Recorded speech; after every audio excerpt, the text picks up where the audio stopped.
Hello, YouTubers. Romero Benavides. I am working on a 2004, I believe, Toyota Avalon for a older couple, uh, friends of mine. Neighbors started working on it for them. Said the alternator went out. That it was batteries dying while the while the batteries hooked up. So they put this fancy setup here. Um, I wasn't sure, but I used a multimeter and I tested the battery, and it has 12.5 volts to the battery without the car even running. So the battery, I believe, is good. The neighbor started disconnecting everything and didn't finish the job. So I'm going to finish it up for them. Pretty much removing this nut here, removing or disconnecting this connector here. There's a bolt here. There's another bolt down there. That right there is an adjustment, belt tensioner adjustment setup that slides. That's the other bolt. So I'm going to release the tension off of the belt, the serpentine belt, and then I'm going to undo that bolt that's down there. Yep, that bolt right there. And I'm going to slide that alternator out. There was also these little clips here that you push forward and slide out of this holder here, right there. Then there's another one here, give you some more room.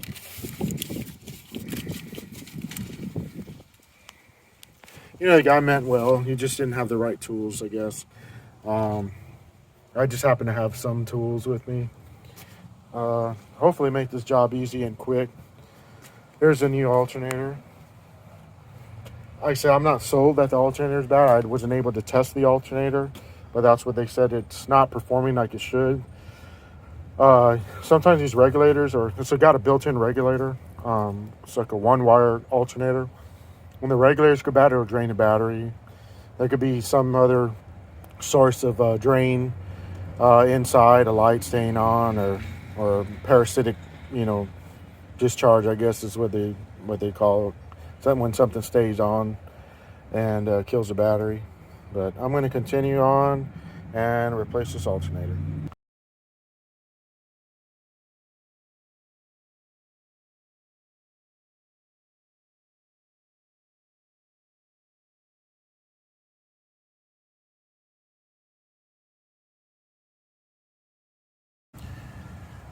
Okay, I've managed to pull the alternator out. There are some couple things in the way here. This hose right here and this bracket right here and this clip. That clip held this. I believe it's an AC line. And that hole right there, this bracket was held by that bolt that went into that hole there. So I was able to pry this up to get to the alternator bracket, undo the bolts. I also slid the harness to the alternator over, and quick up and down motion to pull the alternator just came right out into my hand. This is the adjustment to the belt, and the lower bolt to the alternator goes in here, and when you turn it left counterclockwise, it releases the tension off the belt. So the belt is just hanging right now. I'm about to set the new alternator in.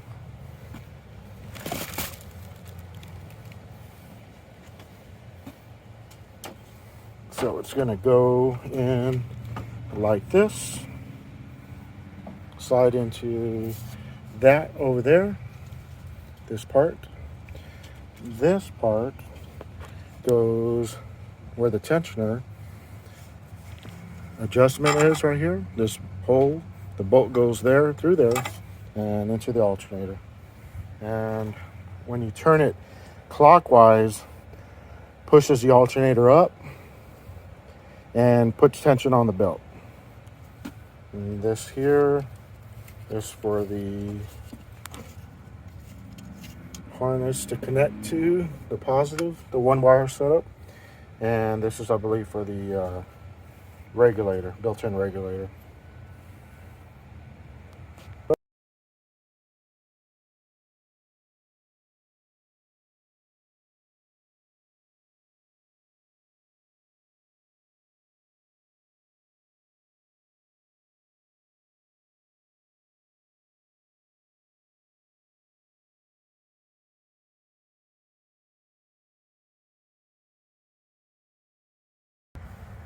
Okay, I slid the alternator in, just resting where it's supposed to. I'm going to put the long bolt here into the back bracket. You can now have a 9/16 here. It works. Trying to see if that's actually metric. I believe it's metric, but a 9/16 will work. So I do have a 9/16 on there. Try this. Yep, that's, I believe, a 9/16.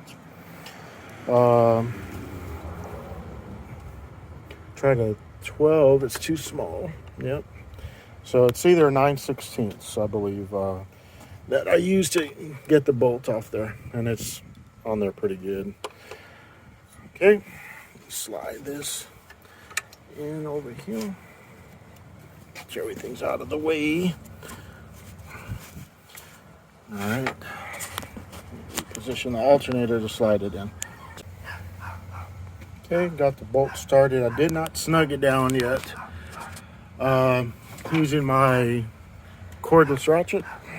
Once again, Husky, about $70. Doesn't have a lot of power, but man, if you use it like a ratchet to break it loose, it sure makes things quicker once that bolt is loose. It'll back it out so easily. I tried to use a wrench, and I was able to back off this lower bolt there too, and it just comes in so handy. I got it out to where I couldn't get the ratchet out because of the bolt being long and going up against the frame. So I pulled it back in a little bit, pulled my ratchet out, and I was able to use a ratchet to back it out 2 or 3 threads, and then use my finger to back it off the rest, and that worked out. So I highly recommend the cordless ratchet. A lot of people are using them now. I see YouTubers, but I bought this when it first came out, possibly before those guys. I've had it for about 3 years now, but it just works. Greatest thing would be to have air tools, but when you using your Datsun with no electricity most of the places that I work at, it just works, man. Battery powered, lithium ion, rechargeable. It's nice to have cordless tools. Okay, once again, I'm using my ratcheting wrench with an adjustable end.